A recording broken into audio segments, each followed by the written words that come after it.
প্রিয় শিক্ষার্থীরা, তোমরা যারা ঢাকা সেন্ট্রাল ইউনিভার্সিটির জন্য প্রস্তুতি নিচ্ছ, তোমাদের অনেকেই বায়োলজি নিয়ে বিভিন্ন ধরনের সমস্যা ফেস করতেছো। অনেকেই বায়োলজি অনেক আগেই পড়ছো, যা পড়ছো সব ভুলে গেছো।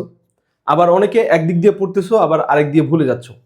ঠিক আছে? আবার অনেকের চ্যাপ্টারগুলো ভালো মতো পড়া নাই দেখে তোমরা কোশ্চেনগুলো সলভ করতে গিয়ে প্রশ্নটা বইয়ের কোন জায়গা থেকে আসছে এটা খুঁজে বের করতে পারতেছো না।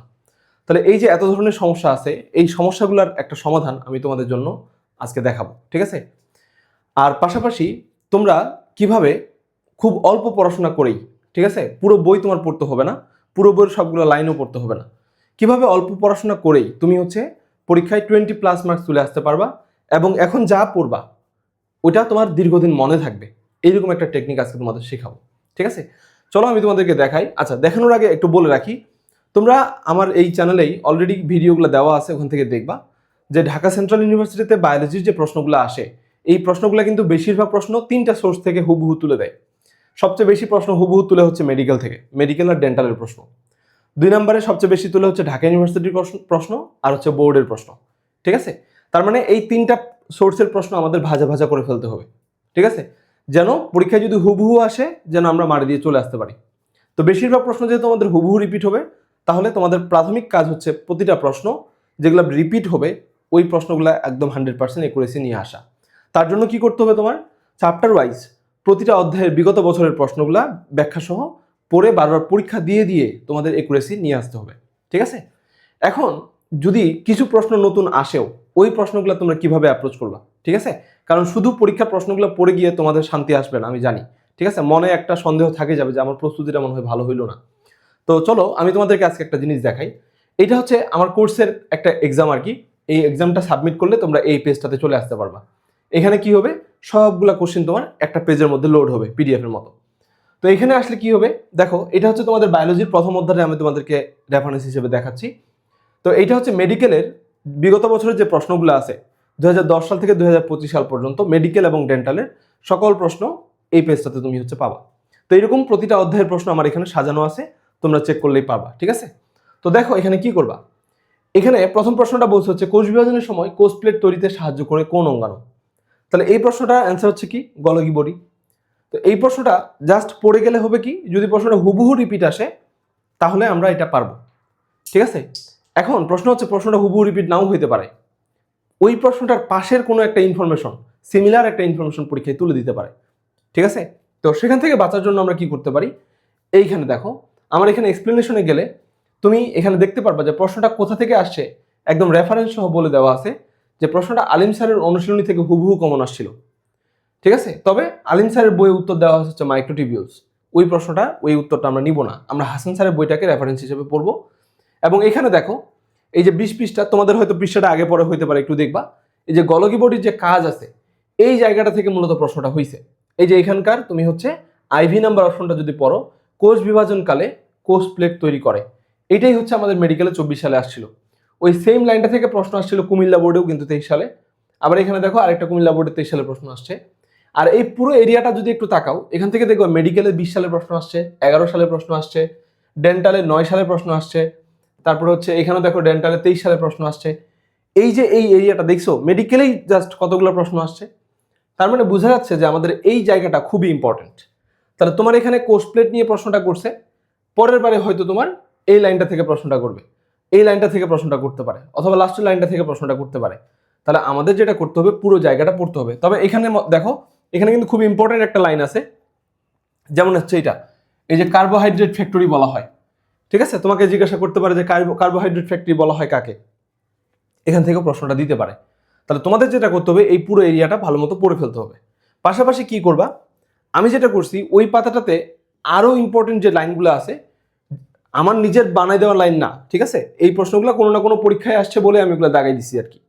যেমন দেখো একটু যদি নিচে আসো, দেখবা এখানে লাইসোজোমের যে পার্টটা আছে, এইখান থেকে এই যে ক্রিশ্চিয়ান দুবেকে দিয়ে ঢাকা ইউনিভার্সিটিতে 2002 সালে প্রশ্ন আসছে। তারপর এই লাইনগুলো থেকে বোর্ডে প্রশ্ন আসছে, এখান থেকে মেডিকেলে 23 সালে প্রশ্ন আসছে। তারপরে দেখো এখানে যদি দেখো স্টেবিলাইজার কোনগুলা, তারপর লেবিলাইজার কোনগুলা। ঠিক আছে?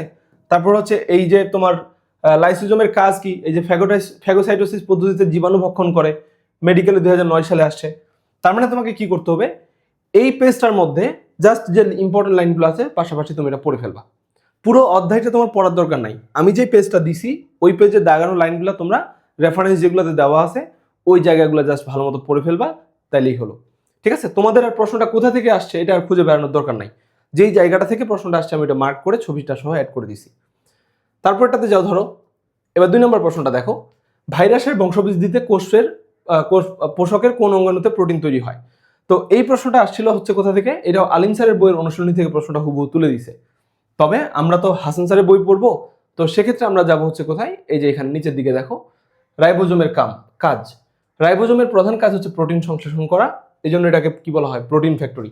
তাহলে তুমি যখন এই লাইনটা পড়বা তখন বুঝে যাবা যে প্রোটিন তৈরি করা কার কাজ, প্লাস প্রোটিন ফ্যাক্টরি কাকে বলা হয়, এটা একটা ইম্পর্টেন্ট লাইন। পাশাপাশি এখানে যদি আসো, এখানে দেখবা যে রাইবোজোমের প্রধান উপাদান কি, এই লাইনটা বেশি ইম্পর্টেন্ট, এটা থেকে ডেন্টালে 10 সালের প্রশ্ন আসছে। তারপরে ধরো এখানে যদি আরেকটু উপরে যাও, এখানে এই যে আদিকোষী জীবের রাইবোজোমটা কিরকম, প্রকৃত কোষেরটা কিরকম, এই জায়গাটা থেকেও প্রশ্ন আসে, যেমন চট্টগ্রাম বোর্ডে 23 সালে প্রশ্ন আসছে। তো এই হচ্ছে ব্যাপার, তাহলে তোমাদের কি করতে হবে, এই পুরো লাইন পেজটা ভালো মতো পড়ে ফেলতে হবে। ঠিক আছে, যে জায়গাগুলো থেকে প্রশ্ন আসছে। ধরো তারপরে প্রশ্নটা তুমি যাও, এখানে বলবা হচ্ছে নিচের কোনটি পিউরিন বেস। এখন দেখো তুমি এখানে পিউরিন বেসটাই শুধু পড়লা, তাহলে তোমার তো এখানে পাইরিমিডিন বেসগুলোও আছে। তো যে টিচার প্রশ্ন করতে আসবে উনি চাইলেই কিন্তু কি করতে পারে, পিউরিন বেসটাকে পাইরিমিডিন বেস বানিয়ে দিতে পারে। এটা করতে কিন্তু ওনার খুব বেশি পরিশ্রম করতে হবে না। তার জন্য আমাদের কি করতে হবে, তাহলে বইয়ের এই পেজটাতে আসতে হবে। এখানে যে পিউরিন বেসগুলো 24 সালে আসছে, তারপরে এই যে ঢাকা বোর্ড 16 সালে আসছে পাইরিমিডিন বেস কোনটি, তার মানে এই এরিয়াটা আমাদের ভালো করে পড়ে ফেলতে হবে। তারপরে এখানে আরো জিজ্ঞাসা করে যে ডিএনএতে কোনটাতে থাকে না, এখান থেকে ঢাকা ইউনিভার্সিটিতে 2 সালে প্রশ্ন আসছে। তারপরে একটু নিচে যদি আসো, দেখো এখানে নিউক্লিওসাইডের মধ্যে কি কি থাকে, কয় নাম্বার কার্বনের সাথে কয় নাম্বার কার্বন বন্ধন তৈরি করে, বন্ধনটা কোন ধরনের বন্ধন। ঠিক আছে, এই জায়গাটা থেকেও প্রশ্ন আসতে পারে। তাহলে এইভাবে একটা প্রশ্ন ধরবা, আর ওই প্রশ্নটা বই যেই পাতাটা থেকে হয়েছে ওই পাতাটা ওই জায়গাটা আগে পড়বা, প্লাস ওই পাতাটাতে যদি আরো কিছু ইম্পর্টেন্ট লাইন থাকে জাস্ট ওগুলা পড়ে নিবা। ধরো আমি তোমাদের আরেকটা দেখাই, এখানে বলছে হচ্ছে প্রাণীকোষের বিষয়ে কোনটি সঠিক। তো এখানে প্রাণীকোষে সেন্ট্রোসোম থাকে। তো এইটা কোথা থেকে হয়েছে, এটা হাসান স্যারের বইয়ে তুমি যদি দাও দেখবা এখানকার এই প্রথম অধ্যায়ের এখানে দেখবা যে উদ্ভিদ কোষ আর প্রাণী কোষ, এখানে কোনটা উদ্ভিদ কোষে থাকে কোনটা প্রাণী কোষে থাকে না, এই জিনিসটা পুরোটা সুন্দর করে একটা সামারি করে দেওয়া আছে। এই জায়গা থেকে মেডিকেলে 22 সালে 24 সালে প্রশ্ন আসছে, 19 সালে আসছে, 11 সালে আসছে, মানে এখান থেকে একটা প্রশ্ন আসেই এরকম একটা জায়গা। তাহলে তোমার এখানে সবগুলো পড়ে নিতে হবে যে উদ্ভিদ কোষে কোনটা থাকে কোনটা থাকে না, প্রাণী কোষে কোনটা থাকে কোনটা থাকে না। তাহলে এই পুরো জায়গাটা যদি ভালো মতো পড়ে নিতে পারো, তাহলে প্রশ্নটা যদি নতুন করে চেঞ্জ করেও দেয় তুমি ওইটা কমন পাবা। আমার কথা বুঝছো? তাহলে আমি আর সামনে না নিয়ে যাই, দেখো আমি যদি চাই আমি কিন্তু এখানে তোমাদের পুরো একটা সলভ ক্লাস দিতে পারি। ঠিক আছে, কিন্তু আমি বিশ্বাস করি যে আমি যেটা পড়াই দিব তোমাদের, ঠিক আছে, এমসিকিউ যদি এখানে সলভ করে দিই, আমি 1 ঘন্টায় তোমাদের 20টা এমসিকিউ পড়াবো। কিন্তু আমার এই সিস্টেমটা তোমরা যদি ইউজ করো, এখানে 1 ঘন্টায় তুমি 100 কোশ্চেন সলভ করতে পারবা। ঠিক আছে, পরীক্ষা তো আর আমি দিব না, ঠিক আছে, পরীক্ষা তোমার দিতে হবে। সুতরাং তোমাকে নিজে পড়তে হবে। ঠিক আছে, সারাদিন ক্লাস দেখে কোনো লাভ নাই যতক্ষণ না তুমি নিজে পড়তেছো, নিজে পরিশ্রম করতেছো, নিজে ভুল করতেছো। ভুল করবা, ভুল করে আবার চেক করবা, এখানে আমার তো অপশন, এখানে তো এক্সপ্লেনেশনটা দেওয়াই আছে, এখানে আসে দেখবা যে কেন ভুল হইলো, ওই জায়গাটা আবার ভালো করে পড়ে নিবা। এইভাবে যদি তুমি পড়তে পারো তাহলে কি হবে, এই পড়াটা তোমার দীর্ঘদিন মনে থাকবে।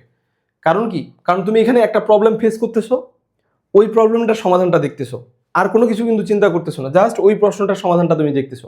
এই পড়াটা দীর্ঘদিন তোমার মনে থাকবে। পরীক্ষার হলে অপশনগুলো দেখে তুমি আইডেন্টিফাই করতে পারবা যে কোনটা কোথাকার। ঠিক আছে, তবে আমি যদি এখানে তোমাদের একটা সামারি টানে ফেলি, সেটা হচ্ছে তোমাদের এখানে বেশিরভাগ প্রশ্ন হুবহু কমন আসবে 3টা সোর্স থেকে, ঢাকা ইউনিভার্সিটি, মেডিকেল ও ডেন্টাল, আর একটা হচ্ছে বোর্ড। প্রথম কাজ হচ্ছে এই 3টা জায়গা ভালো মতো পড়ে ফেলা। আর এখানে আমি ঢাকা ইউনিভার্সিটি আর মেডিকেলের প্রশ্নগুলো যেহেতু খুবই কোয়ালিটিফুল প্রশ্ন, ওই প্রশ্নটা বইয়ের যেই সোর্স থেকে প্রশ্নটা হয়েছে, যেই জায়গাটা থেকে প্রশ্ন হয়েছে, ওইটার এক্সপ্লেনেশনগুলো আমি অ্যাড করে দিচ্ছি বা দিয়েছি অনেকগুলা, তোমরা এখানে আসে চেক করে দেখো। এই জায়গাগুলো হচ্ছে তোমরা যদি ভালো মতো পড়ে ফেলো তাহলে তোমাদের কি হবে, এখানে প্রিপারেশনটা কমপ্লিট হয়ে যাবে। জীবনে যদি আগে না পড়ে থাকো তাও তোমরা এটা করতে পারবা, তোমার কোনো কিছু খুঁজে বেড়ানো লাগবে না প্রশ্নটা কোথা থেকে হয়েছে। আমি ছবিগুলো অ্যাড করে দিচ্ছি, এখানে তুমি কি করবে, আসে প্রশ্নটা দেখে নিবা কোথা থেকে হয়েছে, ওই এরিয়াটা ভালো করে পড়ে নিবা, অনেকদিন মনে থাকবে, পরীক্ষা হলেও তুমি খুব ভালো করতে পারবা।